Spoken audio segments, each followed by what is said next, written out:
Good morning to all of you. I am Rama Krishna from KL University, delivering series of lectures on heat transfer. Today's topic is on heat exchangers. At the end of the session, the student will be able to understand what is a heat exchanger, what are the different types of heat exchangers in practice, how to apply energy balance equation to assess the performance of a heat exchanger, how to calculate overall heat transfer coefficient for a heat exchanger, and what is the effect of fouling on the overall heat transfer coefficient as well as on the performance of heat exchanger, what is logarithmic mean temperature difference, and what is its significance in the design of heat exchanger, and how to design a heat exchanger when three temperatures are known for a two fluid type heat exchanger. Now, what is a heat exchanger? Heat exchanger, as the name implies, is meant for exchange of heat between two fluids or three fluids. Heat always flows from high temperature to low temperature. So from one fluid, maybe hot fluid to cold fluid, the heat exchange takes place. How effectively we can transfer that heat from one fluid to the other fluid, and for the purpose of transfer, what are the conditions need to be satisfied, and how do we construct the equipment which will support such kind of heat exchange is known as heat exchanger. The exchange of heat could be between gas to gas, or a liquid to gas, or a gas to liquid. And in day-to-day life, we can witness many types of heat exchangers, like radiators used in automobiles, steam condensers, lubricating oil coolers in the industries, and many more.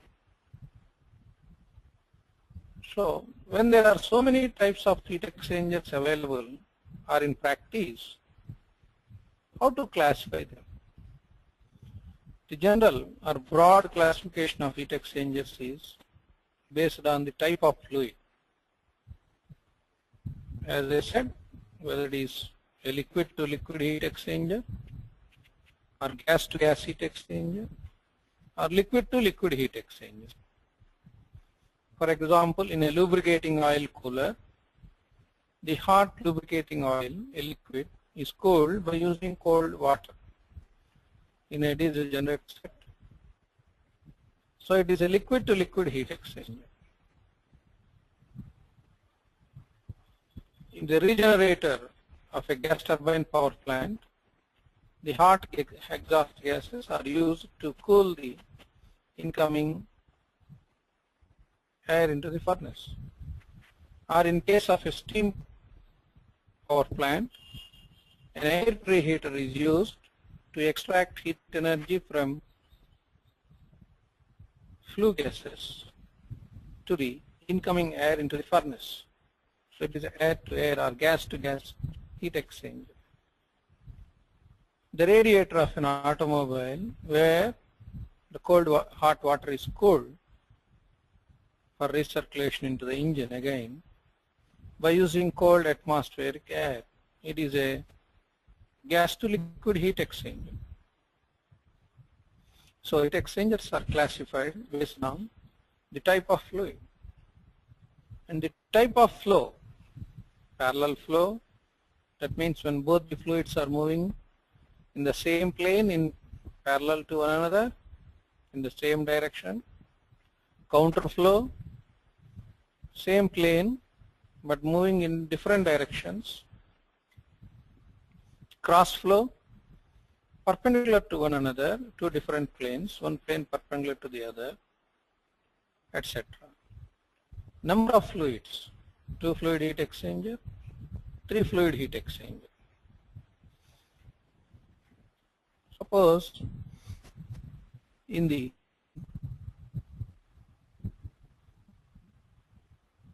LD converter of a steam power plant, the hot gases that are coming from the converter are cooled by using a membrane type heat exchanger where cold water passes through it. The cold water absorbs heat from the hot gases and it interacts with outside atmospheric air also. So now the heat exchange is between 3 fluids: outside atmospheric air, water passing through the tubes of membrane heat exchanger, and hot gases flowing through the heat exchanger. So there are a number of cases, but anyhow our discussion today is limited only to 2 fluid heat exchangers. And depending on heat transfer rate, whether it is a large, medium or low rate. Basically, the transfer of heat energy in a heat exchanger involves 2 modes. One is convection and another one is conduction. From the hot fluid to the wall separating the 2 fluids, it is by means of convection,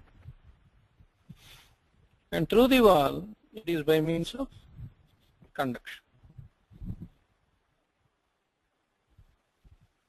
These are some of the types of heat exchangers. A shell and tube condenser or shell and tube heat exchanger. The shell fluid enters into the shell and it passes over the tubes and comes out. Baffles are placed for proper direction of the fluid so that maximum contact area will be there between the shell fluid and the tube fluid. Maybe hot fluid enters into the shell, cold fluid passes through the tubes, so heat exchange takes place, and it is called shell and tube heat exchange. The cold fluid enters at one end of the shell, passes through the tubes and leaves from the other end. So it is called one tube pass. If the temperature of the leaving coolant is still lower than the hot fluid, you can think of recirculating it once again through the shell. Then that type of heat exchanger is a shell and tube heat exchanger, but one shell, 2 pass heat exchanger. Similarly, you can think of 2 shell, 4 pass heat exchangers. 1, 2, 3, 4, 2 shell. So and so on. Other type of heat exchanger is double pipe heat exchanger or concentric tube heat exchanger. Pipe in pipe placed concentrically such that through the small tube maybe hot fluid is flowing, and in the annular space between the 2 tubes the cold fluid is flowing. So heat exchange takes place from hot fluid to cold fluid. So this is called double pipe heat exchanger.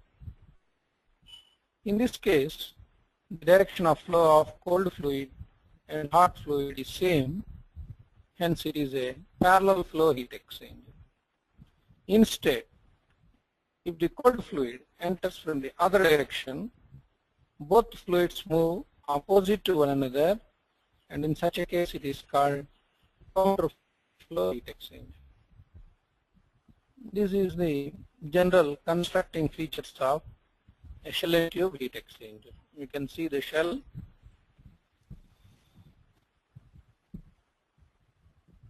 number of tubes you can see, and then tube inlet, the fluid flows through the tubes, and tube outlet, and this is the drum You have one front end header and one rear end header in hemispherical shape. Baffles are provided, etc. Constructional features of shell and tube heat exchanger. The other variety of heat exchangers are plate type heat exchanger. Two plates. So now the fluid, one fluid passes through the channels, space between the two plates in this channel, and another fluid outside this will exchange heat with it. Mostly in refrigerators, deep freezer, refrigerant flows through the channel and the air in the compartment of refrigerator, the air in the compartment of the refrigerator gets cooled due to heat interaction between the refrigerant flowing through the channel and the plate. This is another type of heat exchanger called tube fin heat exchanger, where you can see one fluid is flowing through the tubes and gas is flowing across the tubes. So this is mostly a cross flow type heat exchanger where tube fluid and the surrounding gases are interacting heat with one another through the tubes. And these are special type of heat exchangers called compact heat exchangers, wherein you can see the fins provided on the tubes. They increase the surface area a number of times. And the definition of compact heat exchanger is with reference to area density. That is heat transfer surface area to that of heat exchanger volume. If this area to volume ratio is more than 700 meter square per meter cube, then we call it as compact heat exchanger. For example, if you take car radiator, its beta value, that is area density, is roughly 1000 meter square per meter cube. A gas turbine heat exchanger, a regenerator, is also around 1000 meter square per meter cube. See the wonderful thing here, the human lungs is the best example for compact heat exchanger. It's a God creation, having beta 20,000 meter square per meter cube. So nowadays people are trying to build more and more compact heat exchangers wherein they can save some space, material, and effective heat transfer between two fluids. So the importance is now designing a compact heat exchangers. But anyhow, our discussion is now limited only to the undergraduate syllabus. Cross flow heat exchanger. A cross flow heat exchanger where both fluids flow perpendicular to one another. You can see here the tube fluid is perpendicular to the paper and another fluid is flowing along across the tubes. So it is a cross flow. Similarly here also one fluid is flowing through the tubes and another fluid is flowing between the plates. If you carefully observe these two types of heat exchangers, in the second case, the fluid flowing across the tubes can change its direction and mix with itself. But whereas in this case, the fluid flowing between the two plates cannot change its path, so it has to go only in a definite path and it cannot mix up with the layer of fluid flowing through the next two plates. So this type of heat exchanger is called unmixed. Fluid flowing through this tube cannot mix with the fluid flowing through this tube. So tube flow is unmixed and cross flow is also unmixed. So it is a both fluids unmixed type cross flow heat exchanger. Whereas if you consider here, the tube flow is unmixed, whereas the cross flow, it can go in any direction from one plane to the other plane. Particles of air can mix up and they leave. So one fluid is unmixed and other fluid is mixed. So it is one fluid mixed and another fluid unmixed.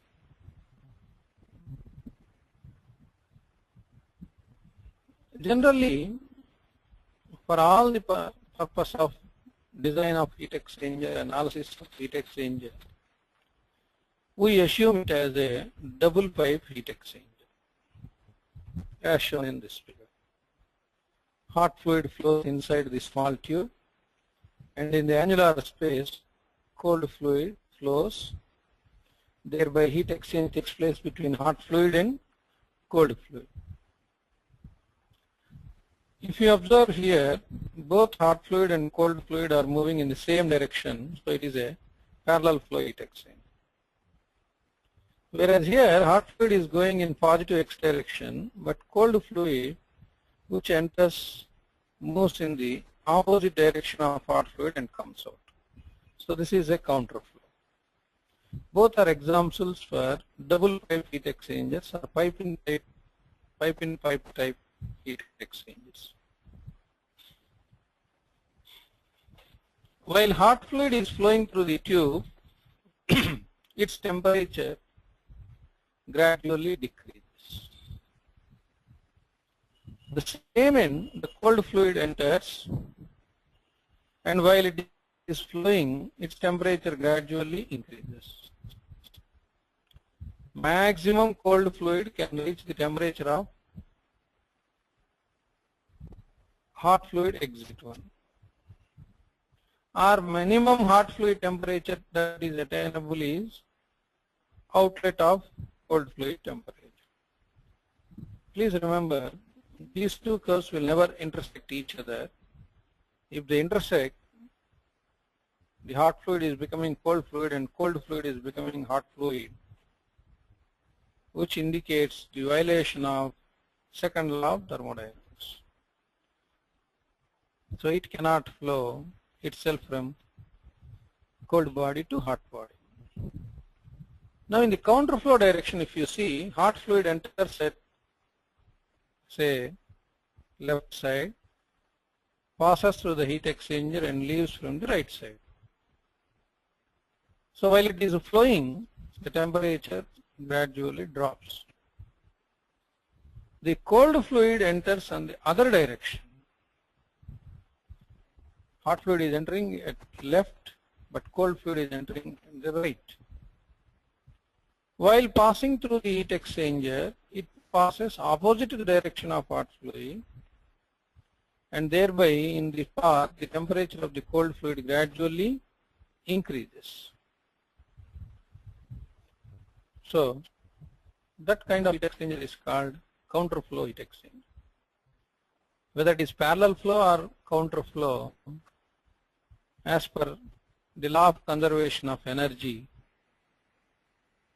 hot fluid equal to heat gained by the cold fluid. So the heat lost by the hot fluid is mass flow rate of hot fluid, specific heat of hot, inlet temperature of hot fluid minus outlet temperature of hot fluid, MHCH THI minus THO. And heat gained by the cold fluid or absorbed by the cold fluid is equal to mass flow rate of cold fluid, specific heat of cold fluid into TCO minus TCI, exit temperature of cold fluid minus inlet temperature of cold fluid. You can see here THI is greater than THO, hot fluid loses heat. TCO is greater than TCI, cold fluid gains heat. Assuming that there is no heat exchange between the heat exchanger and surroundings, that is adiabatic conditions prevailing. The heat lost by the hot fluid is equal to heat gained by the cold fluid and is given by the formula MHTH into THI minus THO equal to MCCC into TCO minus TCI. These two equations are two fundamental equations to identify the rate of heat exchange between two fluids. Now let us see how actually what happens. So imagine the hot fluid is flowing through the inner tube and the cold fluid is located in the annular space between the two tubes. Now heat exchange takes place from hot fluid to cold fluid, inner surface to cold fluid in the annulus. When hot fluid is flowing, first it encounters a convective resistance between itself and the pipe wall. And then for the heat to flow through the wall, it has to overcome the conduction resistance offered by the wall. Then from the surface of the wall, the heat transfer takes place into the cold fluid, passing through the annular space, again by means of convection. So three resistances exist. First one, convective resistance from hot fluid to the wall of the tube, and then conduction resistance of the wall, and again convective resistance from the wall to the cold fluid. So therefore we can say the total resistance is equal to inside convective resistance, wall conduction resistance plus outside convective resistance, 1 by HII plus 1 by 2 pi KL log R0 by Ri plus 1 by H0 E0. So from this we can write that formula for R total as 1 by UIAI, which is also equal to 1 by U0 E0 equal to this total resistance, where UI is the overall heat transfer coefficient based on inside surface area, and U0 overall heat transfer coefficient based on outside surface area. So once we know UI, U0, you can determine the rate of heat transfer from hot fluid to cold fluid by using Q equal to delta T by R total, or U0 A0 delta T. So in this process, the wall thickness of the pipe is generally very small, few millimeters, and thermal conductivity of the pipe is also considerably high because we use only metal pipes having high thermal conductivity. In case of condensers and evaporators of refrigerating system, very thin wall tubes having high thermal conductivity like copper and aluminum we use. Therefore, the wall resistance is almost negligible. And because of very small thickness, the inside area is approximately considered equal to that of outside area. The above equation simplifies into 1 by U is equal to 1 by HI plus 1 by H0, where U is the overall heat transfer coefficient. But the major problem in assessing the overall heat transfer coefficient is the fouling. When we use the heat exchanger continuously over a period of time, there is every possibility that scales will form on the surface, or layered sediments, they deposit on the surface, both inner as well as on the outer surface. These biological agents also will get deposited on it. So due to these scales or sediments or biological agents, they do not exhibit high thermal conductivity. They offer resistance from hot fluid to the cold fluid in the process of heat exchange. So that kind of increased resistance to heat transfer is called fouling factor. We can, for example, if you take an immersion water heater, which is meant for heating a bucket full of water before heating purpose. And new immersion water heater, you can see the shiny metal, the nickel chromium coated one. After prolonged use, maybe some few hours of operation, you can see the oxide layer forming on the heating coil, which will arrest the rate of heat transfer, because that oxide layer or that carbonate layer which is formed will have low thermal conductivity than the metal. So it is an additional resistance which will occur on the surface of the pipe due to prolonged usage. The same thing may happen inside the pipe also.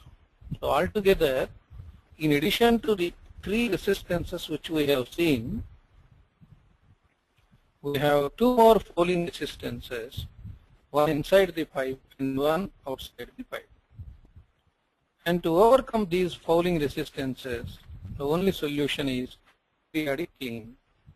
That periodic cleaning can be done either by means of chemical treatment, that is by sending some acid-based fluid into the pipe, so it will take away the scales or sludges, that is the biological agents formed on the surface, or we have to use metallic wire brushes for cleaning inside the tubes as well as outside the tubes.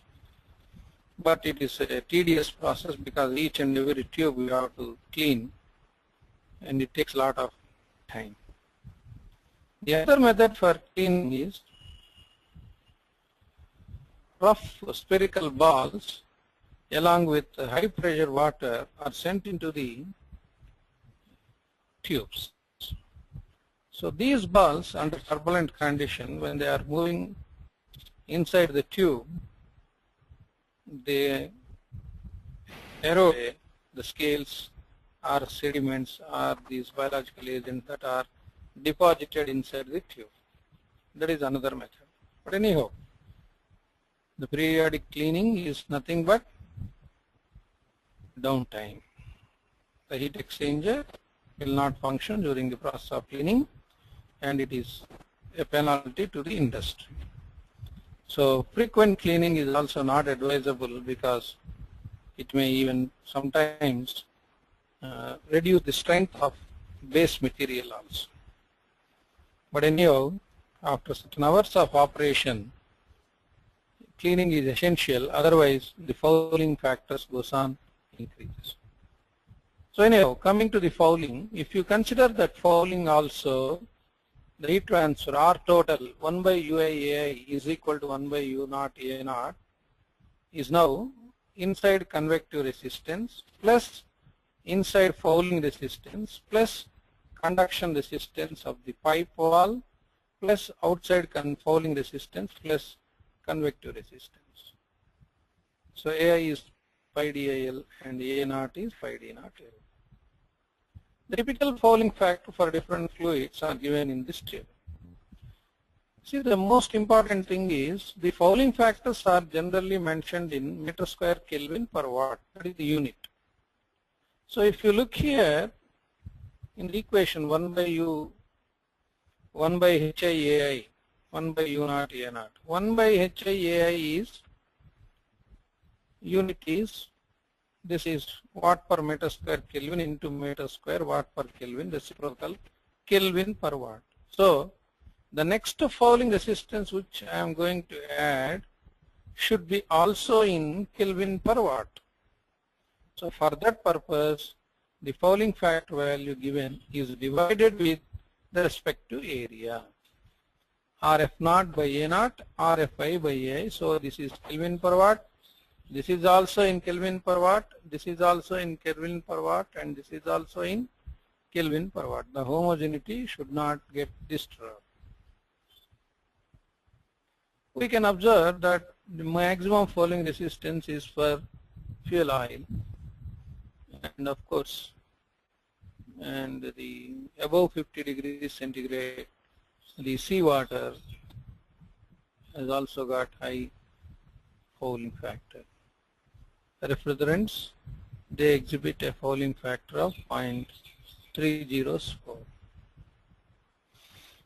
Now once you know the overall heat transfer coefficient or total, you can determine the rate of heat transfer Q equal to delta T by R total, which is equal to U0 A0 into delta T, that is U0 A0 into delta T effective. What is this delta T? If you take into consideration the temperature difference, delta T is the temperature difference between hot fluid and cold fluid. But the temperature difference between hot fluid and cold fluid from the entrance of the heat exchanger to the exit of heat exchanger continuously varies, as we have seen in the first figure. So which temperature difference I have to consider?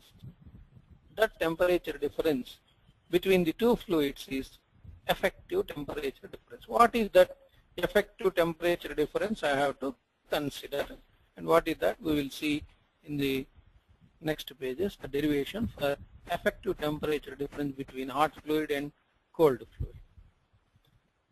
And these are some of the practical values of U depending upon the type of heat exchanger: water to water, water to oil.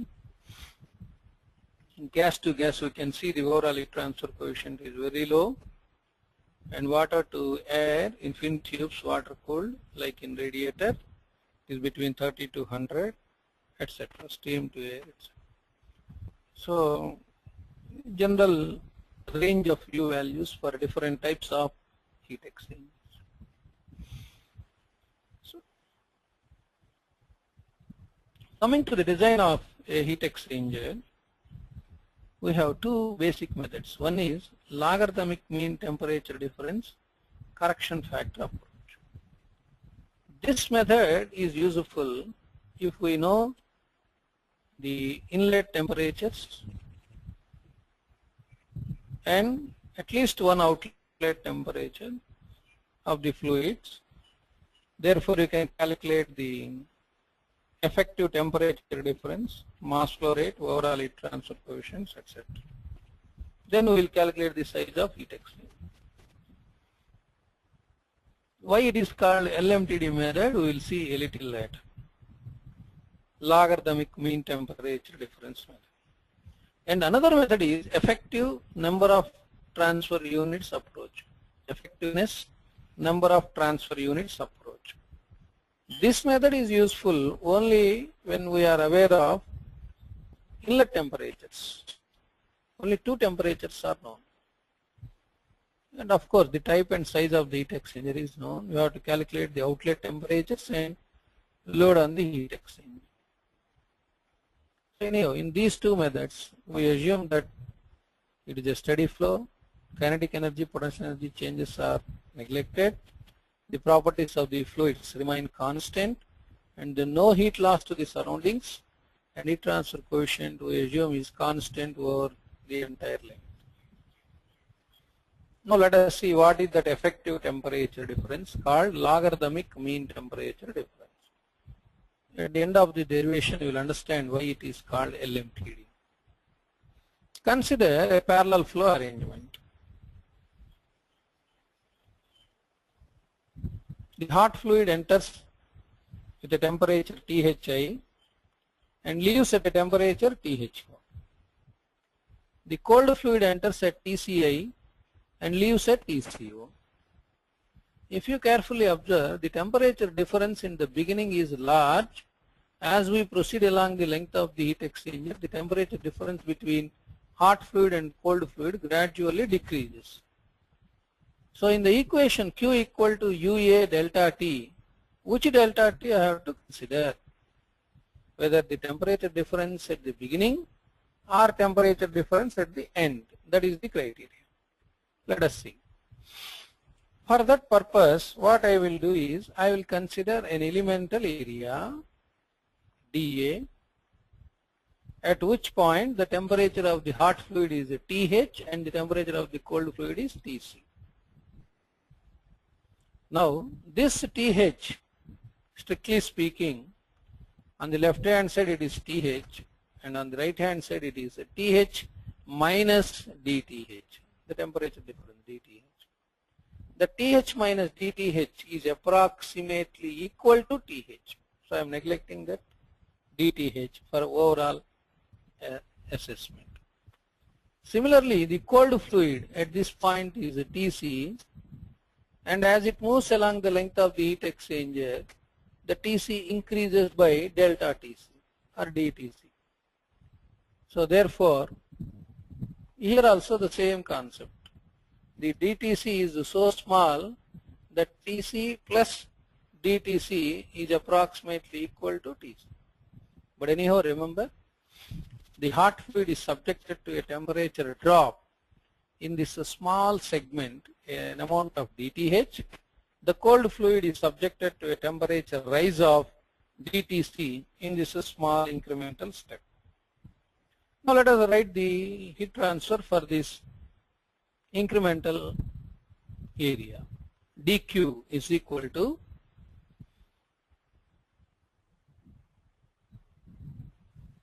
minus mHCH dTH.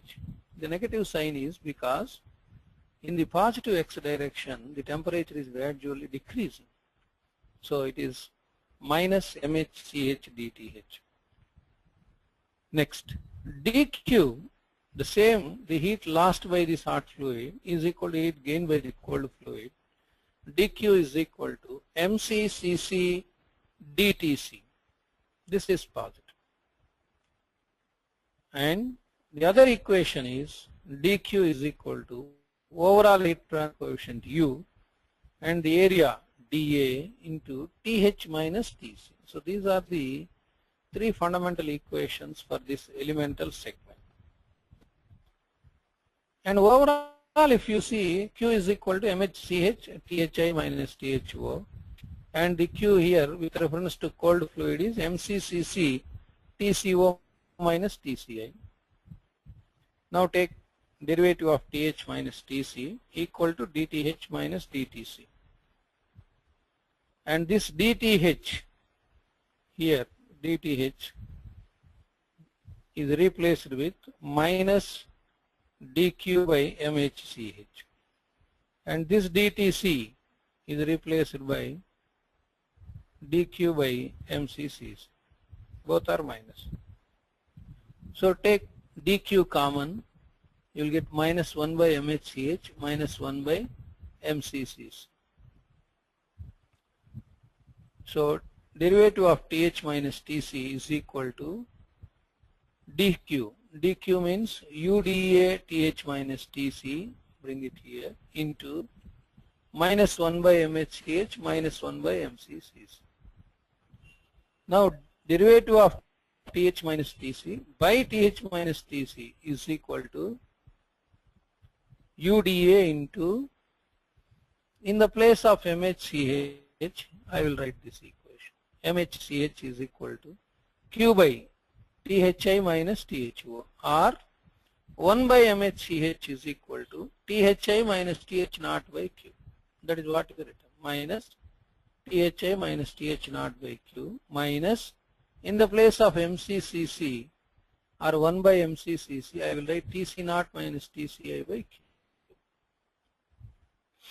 Now integrating both, this is the temperature difference between hot fluid and cold fluid with reference to the temperature difference of hot fluid and cold fluid varying from inlet to outlet equal to UA by Q, where integral dA becomes area A, THO minus TC naught minus of THA minus TCI. These terms are rearranged like that. So logarithm of TH naught minus TCO by THA minus TCI is equal to UA by Q into THO minus TCO minus of THI minus TCI.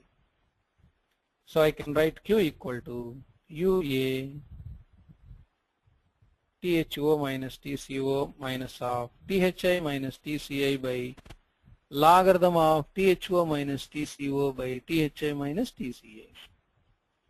This THO minus TCO is temperature difference at outlet minus THI minus TCI is temperature difference at inlet divided by logarithm of delta T at in outlet by delta T at inlet. This delta T outlet minus delta T inlet by logarithm of delta T outlet by delta T inlet is known as logarithmic mean temperature difference. So Q is equal to UA LMTD, where LMTD is delta T outlet minus delta T inlet by logarithm of delta T outlet by delta T inlet. Now let us see what happens in a counterflow arrangement. In a counterflow arrangement, hot fluid gets cooled from THI to THO, but whereas cold fluid enters in the opposite direction at TCI, and while it is moving, it gets heated up to TCO. Again, consider elemental dA.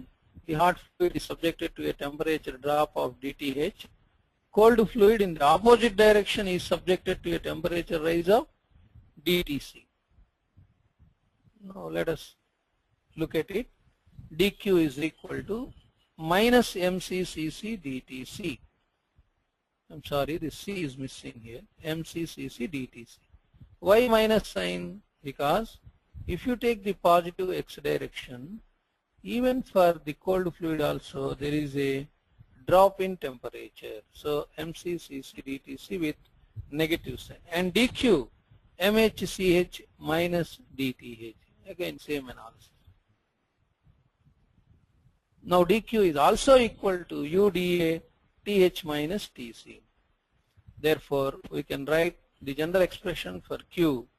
Total heat transfer is mHch THI minus THO. Q is equal to mccc TCO minus TCI.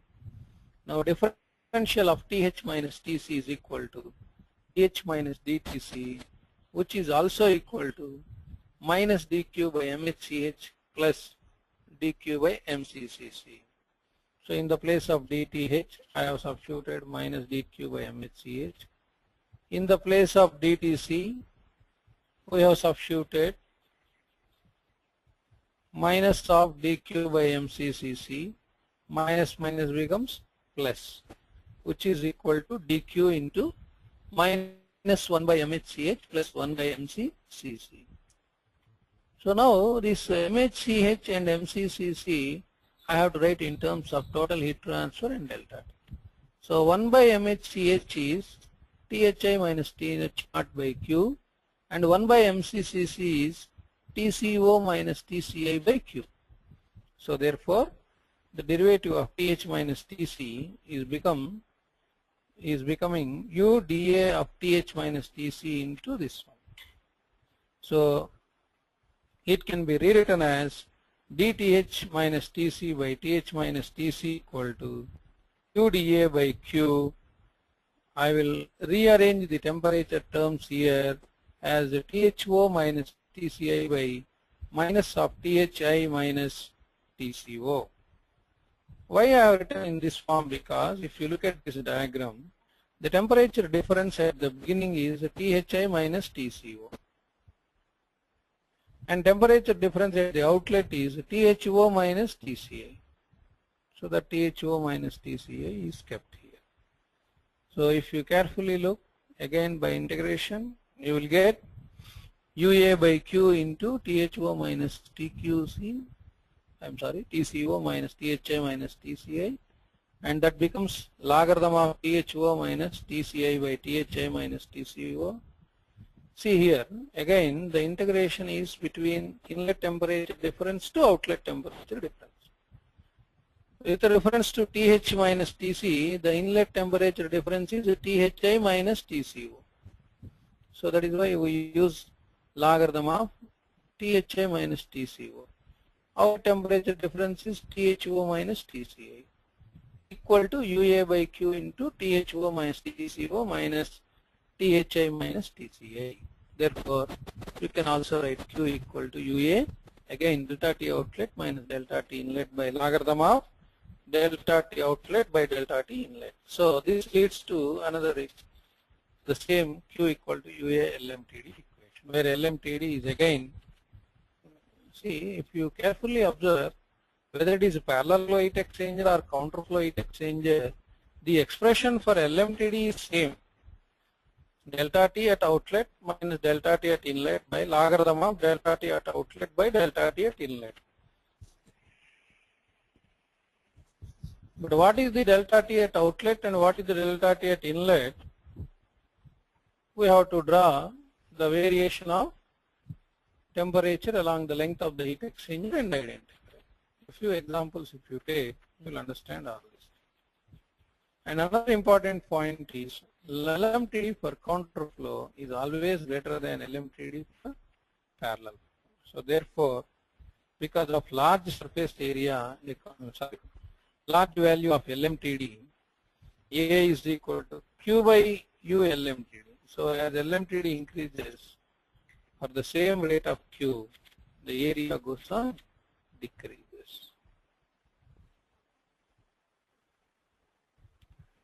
The third type of heat flow exchanger is the cross flow heat exchanger. In case of cross flow, the fluids are not moving in the same plane, they are in two different planes. Therefore, the LMTD for a cross flow heat exchanger is calculated using correction factor K into LMTD counter flow. And the correction factor K is given by this formula,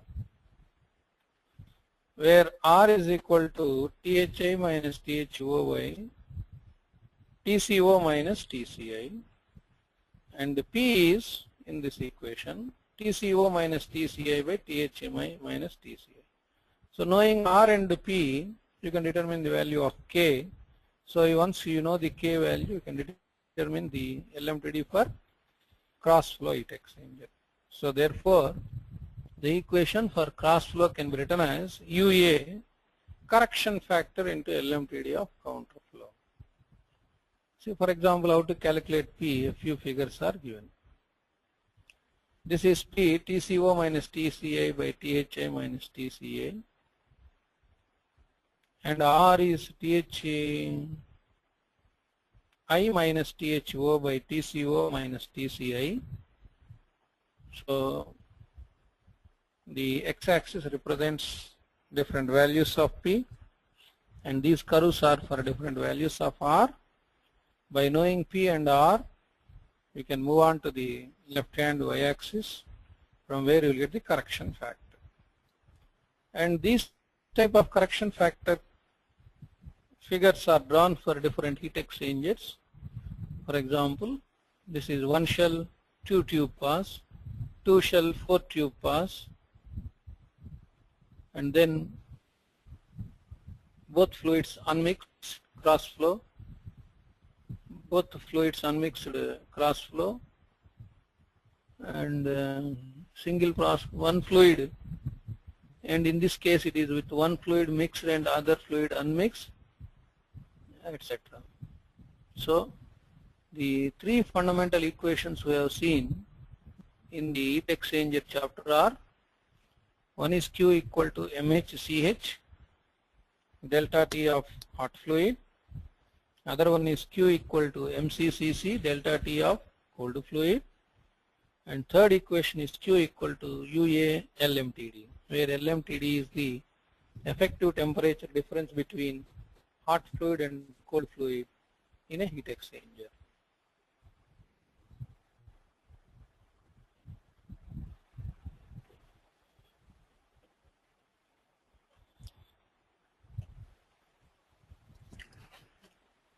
Let us now quickly go through a few examples to make you understand the design of heat exchanger.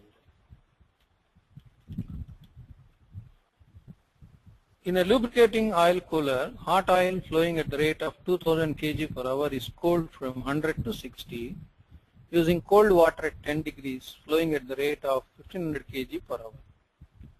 The specific heat of oil is given and water is given. Determine the rate of heat transfer and outlet temperature. The hot fluid is here lubricating oil and cold fluid is water. So hot fluid inlet is 100, THI 100, THO is 60, and cold fluid inlet is 10, TCI is 10. The specific heat of hot fluid and specific heat of cold fluid are given, and mass flow rate of hot fluid is 2000 by 3600 kg per second. Mass flow rate of cold fluid is. So by using the energy balance equation, heat lost by hot fluid is equal to heat gained by cold fluid, and heat lost by hot fluid is MHCH THI minus THO. You can determine the value of Q. That is, determine the rate of heat transfer. First step is over. And this heat lost by hot fluid is nothing but heat gained by the cold fluid. So it is also equal to MCCC TCO minus TCA. So the unknown in this is the TCO. So you can determine TCO from this by equating these two. You will get TCO equal to 43.01 degrees. So that is the outlet temperature of cold fluid. So it's a very simple equation, energy balancing equation. Heat lost by hot fluid is equal to heat gained by cold fluid, from which we can determine the rate of heat transfer as well as the fourth temperature. Remember here, 3 temperatures are given. So therefore, by using the energy balance, we can determine the fourth temperature as well as heat transfer. In a double pipe heat exchanger, oil flows through the annulus with a convective heat transfer coefficient of 1500 watts per meter square, which is heated by using hot water flowing through inside, etc. are given. Fouling factors are given, and you are asked to determine overall heat transfer coefficient based on outside area and overall heat transfer coefficient neglecting fouling resistances on both sides. So first step. Formula for total resistance is 1 by HIAI RFI by AI. Please note here, the fouling factors are given in meter square degree centigrade per watt, whereas 1 by HIAI is only in degree centigrade per watt. So to convert this meter square degree centigrade per watt into degree centigrade per watt, we have to divide with area, otherwise we cannot add all these quantities. So this R total is also equal to 1 by U naught A naught. So bring that A naught to this side, you will get R total into A naught equal to 1 by U naught. I am multiplying the entire equation with A naught, I will get this expression. So now R total into A naught equal to 1 by HI. HI is given as inside convective transfer coefficient 2500, A naught by AI 1.27, that is A naught is 2 pi R naught L by 2 pi RIL. So R naught is 1.27, RI is 1 centimeter, so 1.27 by 1 plus RFI 0.004 into A naught by AI, again same. Then A naught 2 pi R naught L by 2 pi KL, 1 by 2 pi KL log R naught by RI plus RF naught into A naught by A naught cancels, RF naught, 1 by H naught A naught into A naught cancels, 1 by H naught.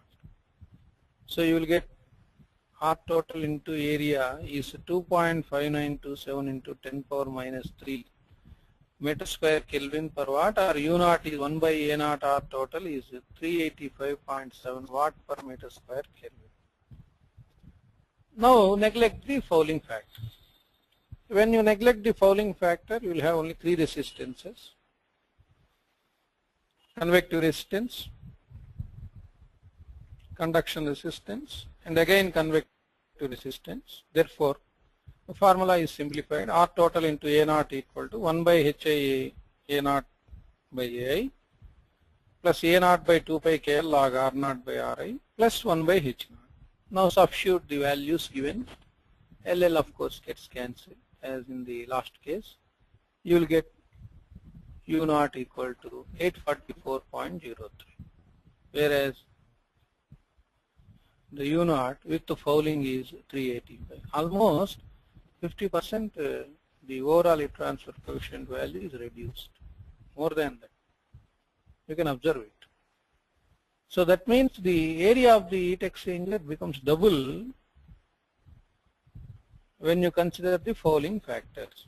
But anyhow, industrial practice is to design the heat exchanger using fouling factors. Even for a new heat exchanger also, they assume fouling factors and then they work out the area requirement, so that even if fouling occurs, the minimum heat transfer for which it is designed will not get affected. If there is no fouling, it is an advantageous thing. More and more amount of rate of heat transfer occurs. So the area calculation of a heat exchanger is done basically by assuming fouling, not without fouling. But as time progresses, fouling happens on the tubes, both inside and outside, and the overall heat transfer coefficient reduces, and even then the design target of heat transfer rate will not get affected. So again, after some time we do go for cleaning and the performance again increases, etc. Next, in a double pipe heat exchanger, cold oil passes at the rate of 1 kg per second through the annulus, heated by water flowing through the inner tube at the rate of 0.2 kg per second. The pipe diameters and etc. all data are given, and you are asked to calculate overall heat transfer coefficient based on outer surface area per meter length of the tube. Properties are given. Use the following properties at bulk mean temperature for water and oil. So this is again a design problem where without giving the HI and H0 values, you are asked to determine the U value.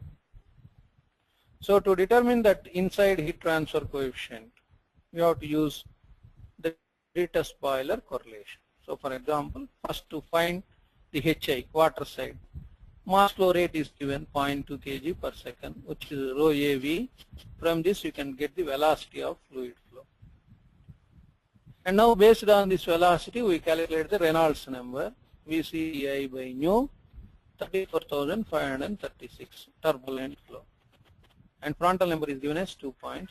So retest boiler correlation says Nusselt number is 0.023 or e power 0.8, Prandtl number to the power 0.3, from which you will get Nusselt number so and so. HD by K is 130.86. So therefore HI is 4776.7 watt per meter square Kelvin. Now let us go to the outside the tube. Outside heat transfer coefficient, oil side. Mass flow rate of oil is 0.2 kg per second. Again, it is also rho AV, but the area here is annular area pi by 4 capital D square minus small d square. This is the inner diameter of the large pipe and this is the outer diameter of the small pipe. You will get this is equal to, you will get VH is equal to 2.82 meters per second. And now we calculate the Reynolds number, RE. The hydraulic mean diameter for such an annular configuration is D capital I minus small d naught, that is the inner diameter of the outer tube and the outer diameter of the small tube. By nu, you will get 3417, which is again turbulent flow. Prandtl number is 8.86 as given in the beginning. Now we will calculate Nusselt number for hot fluid using retest boiler correlation. Prandtl number to the power 0.4. You will get Nusselt number 91.71, from which H0 is 1426.7. Now overall heat transfer coefficient R total 1 by HIA plus 1 by 2 pi KL log R naught by Ri plus 1 by H naught A naught. Now again multiply the entire equation with A naught, you will get the simplified relation, and the answer is 1.094 into 10 power minus 3 is the R total, and U naught is 1 by R total into A naught, which is 913 watt per meter square Kelvin is the answer. Next, LMTD calculation. This is also a very important aspect. Find the LMTD for a parallel flow heat exchanger in which cold fluid inlet and outlet temperatures, hot fluid temperatures are given.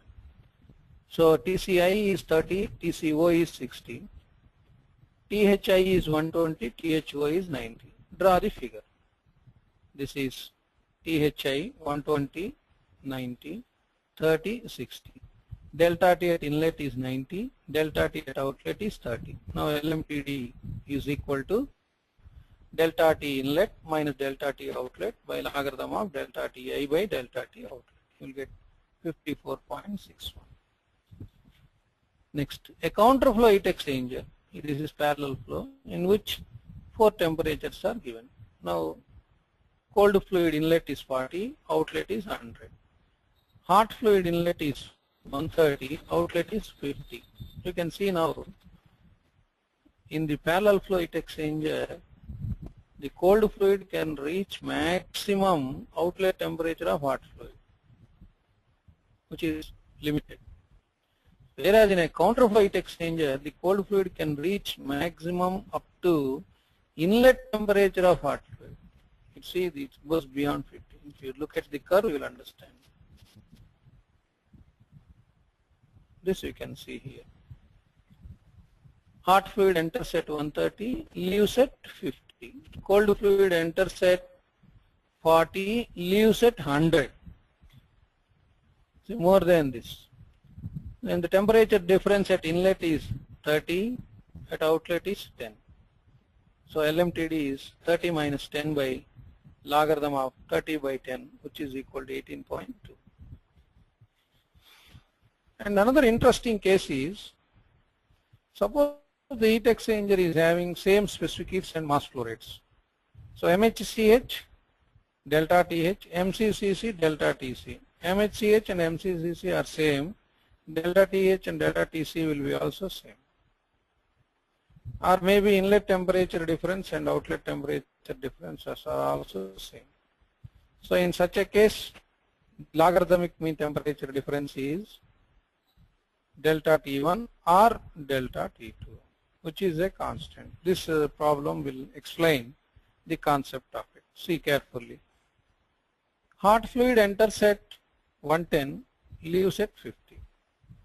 Cold fluid enters at 20 and leaves at 80. All 4 temperatures are known. Draw the figure. 20 to 80, 110 to 50. Delta T at inlet is 30, delta T at outlet is also 30. So if you use the formula LMTD, delta T inlet minus delta T outlet by etc., you don't get the solution because 30 minus 30 becomes 0, 0 by something undefined. So therefore, what we have to conclude from this is, the purpose of taking logarithmic mean temperature difference is due to large variation in temperature difference at the beginning and at the end of the heat exchanger. Now in this problem, the temperature difference between hot fluid and cold fluid at the beginning is 30, and as we move along the length of the heat exchanger also it remains as 30. So throughout the heat exchanger, the heat exchange is only 30 degrees. So that 30 itself will become LMTD. So when delta T inlet is equal to delta T outlet, the logarithmic mean temperature difference, don't go for calculation. Either it is delta T inlet or delta T outlet.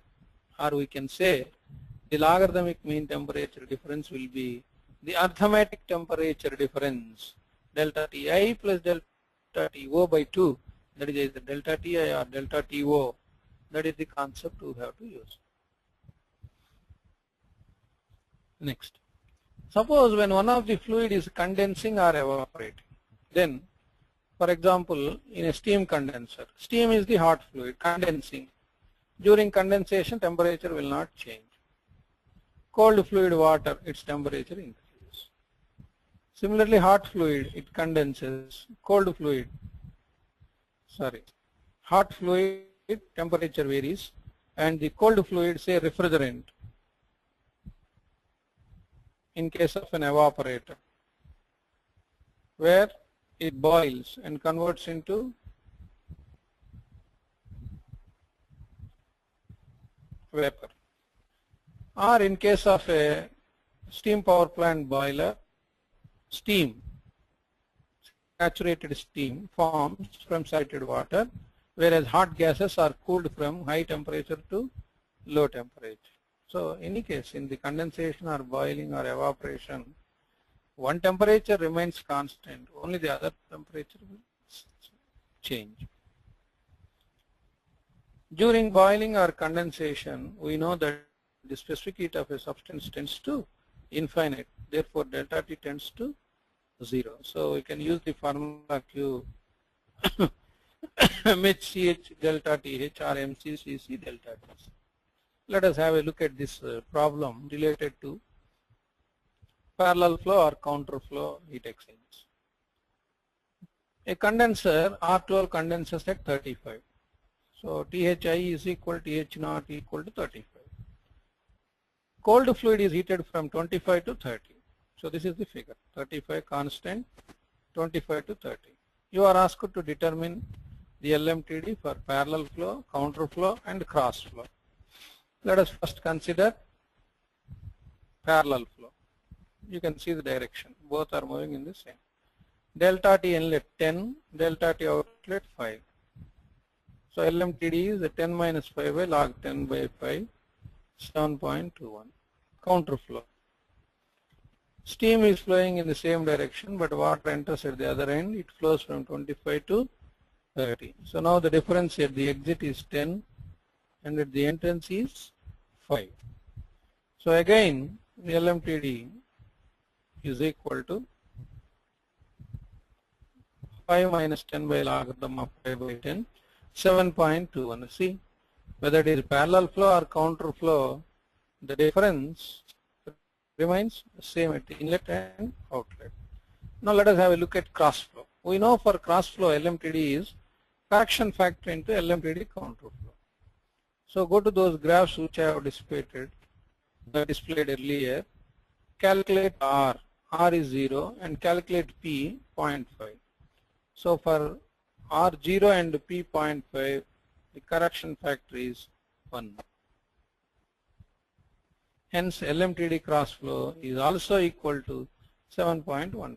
So what is the inference we can draw from this problem is, when any one of the fluid is condensing or evaporating, that is during phase change, the direction of flow becomes immaterial. So that is the reason why in condensers, evaporators, LMTD is same for parallel, counter and cross flow. So design of such equipment, the direction of flow need not be given any weightage because LMTD is same. Now we'll go for true design of a heat exchanger. Just one or two problems we will see and stop this session. Let us take the echelon tube condenser where steam condenses at 35, water is heated, rate of condensation is given. Now we can see this is 35, 26 to 32. Now Q equal to mH into h of G.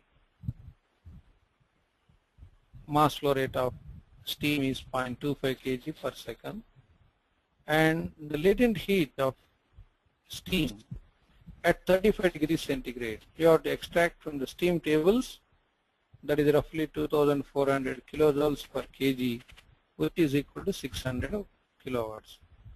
And since we know all the 4 temperatures, we can determine LMTD, and it comes around 5.46.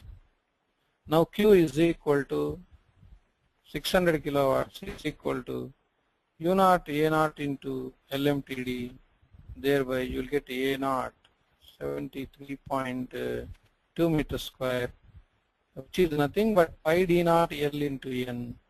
Since we know the D0 2 meters length is given, and 2.54 centimeter diameter is given, you can determine how many number of tubes are required for this kind of heat exchange between steam and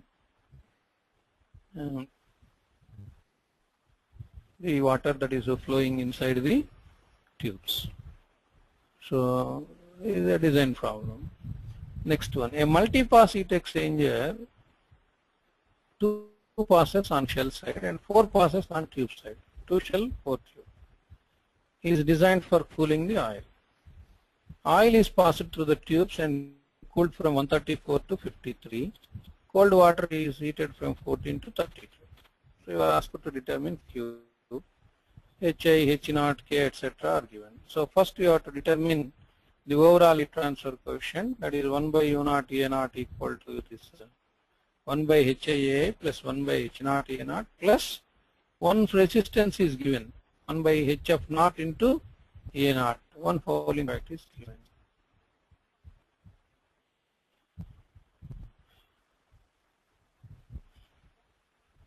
So the inside fouling factor is not given, so we need not worry about it.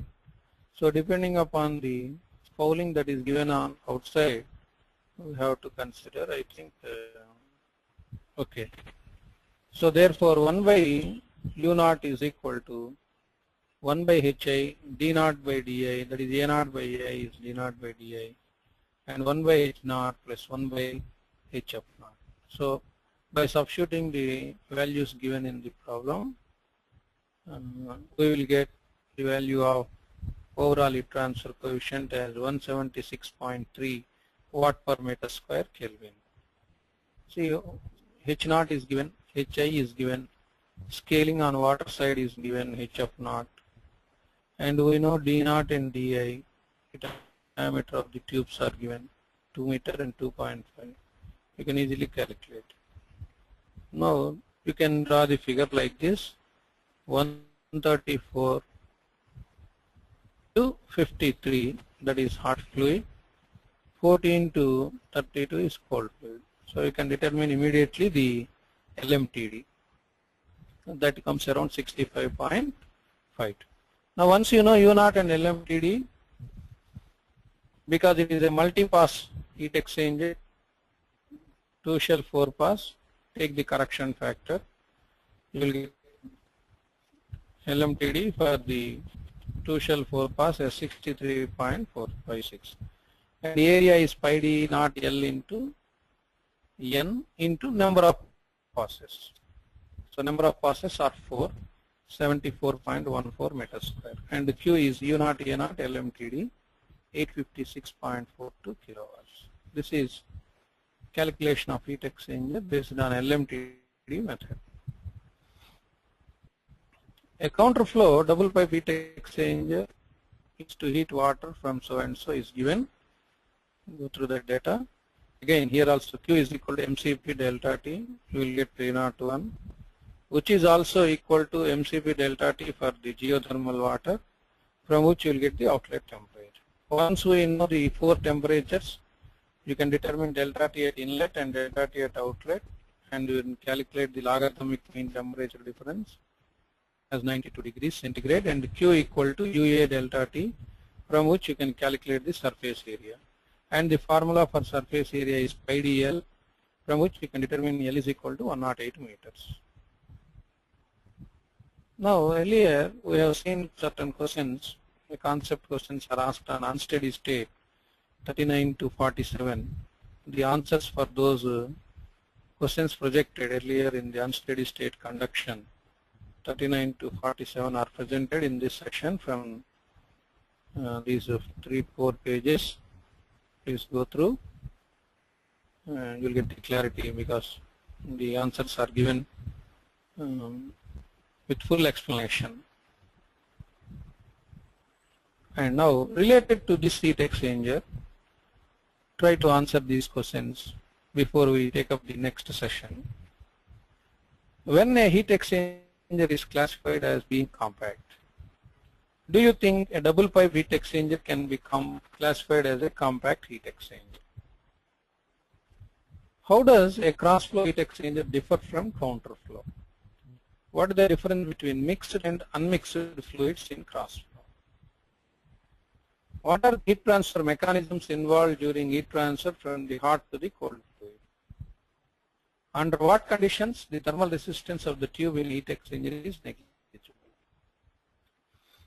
Is the approximation Hi equal to H naught equal to H is reasonable when the thickness of the tube wall is negligible? In a thin wall double pipe heat exchanger, when is the approximation U equal to Hi is a reasonable one? What are the common causes of fouling in a heat exchanger, and how does fouling affect heat transfer and pressure drop? How is the thermal resistance due to fouling in heat exchanger accounted for? How do the fluid velocity and temperature affect fouling? What are the common approximations made in the analysis of heat exchanger? What is heat capacity rate? What can you say about the temperature changes in a heat exchanger if both fluids have same capacity rate? What does a heat capacity of infinite for a fluid in a heat exchanger mean? How does LMTD differ from arithmetic mean temperature difference? For specified inlet and outlet temperatures, which of these two quantities is larger? Can the logarithmic mean temperature difference of heat exchanger be a negative quantity? Explain. Can the outlet temperature of a cold fluid in heat exchanger be higher than the outlet temperature of hot fluid in a parallel flow heat exchanger? How about in a counter flow heat exchanger? Explain. When the outlet temperatures of the fluid in heat exchangers are not known, can we do the design of heat exchanger using LMTD method? Just try and explain. So if you go through these questions and try to answer these questions, which will automatically cover the entire portion we have seen on heat exchangers part 1. Further, I suggest to the students to go through these books for thorough understanding of the subject matter we have discussed now. So thank you very much, and we'll meet again in the next section. Thank you.